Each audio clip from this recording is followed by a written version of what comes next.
Wimbledon, England. Yes, Novak Djokovic stared down the deepest of holes in a championship match for the ages on center court on Sunday, coming back after Roger Federer held 2 match points while serving for the title. And, yes, Djokovic did indeed emerge victorious, 7-6, 5, 1-6, 7-6, 4, 4-6, 13-12, 3, in the longest Wimbledon singles final, and the first to end in a fifth-set tiebreaker with the score tied at 12-12. Read about how Novak Djokovic outlasted Roger Federer over nearly 5 hours. But amid all the marveling about the tense moments and the miraculous shots, it shouldn't be overlooked that the vast majority of center court fans frothed for Federer from the first ball to the last.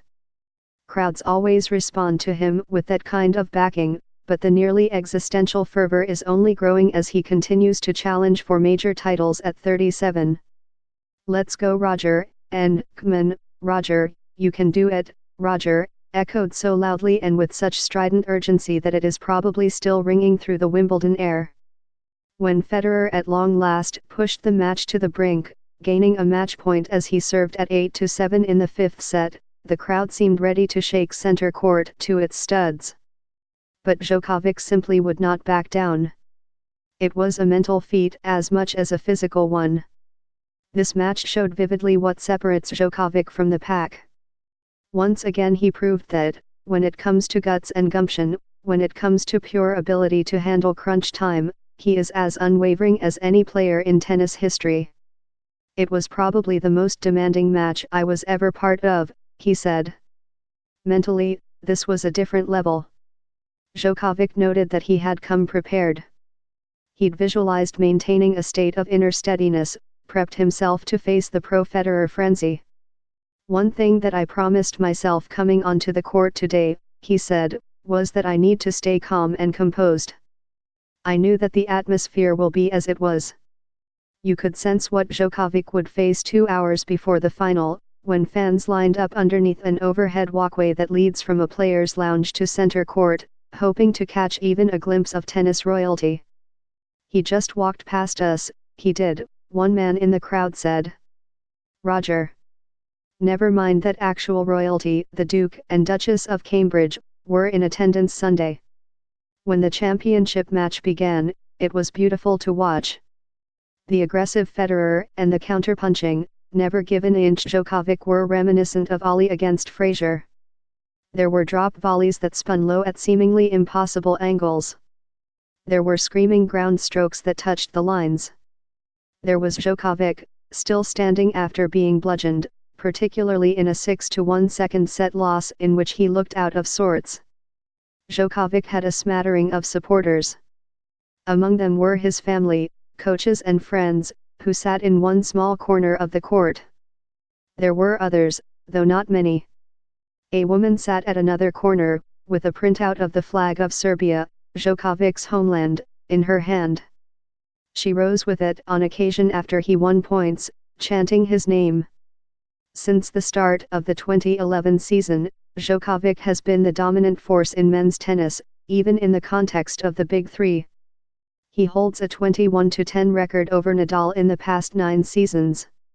When last they played in a Grand Slam final, at the Australian Open in January, Djokovic painted a masterpiece, winning 6-3, 6-2, 6-3, in just over 2 hours. Including this match, his record against Federer in that span is just as imposing, 20-9. Still, the records don't count when it comes to public sentiment. Nadal and Federer are beloved. Djokovic, before this match and even after it, is simply respected, albeit deeply so. His head-to-head record against Federer now includes 3 wins in the Wimbledon final, where Federer has claimed a record 8 men's titles. It also includes 3 memorable wins at the United States Open, saving match points in the 2010 and 2011 semifinals and winning the 2015 final. Unlike the atmosphere at that final in New York, where the fevered, pro-Federer audience verged on boorish, the crowd here did not seethe with nastiness. The spectators were polite to him, granting him applause throughout, though it was often muted, restrained and grudging. When he made an error, there was applause. When Federer made an error, there were groans. Of course, if you have the majority of the crowd on your side, it helps, it gives you motivation, it gives you strength, it gives you energy, Djokovic said. When you don't, then you have to find it within. In the final set, Federer seemed weary. But with the crowd urging him on, he edged ahead, breaking Djokovic with a cross-court forehand pass.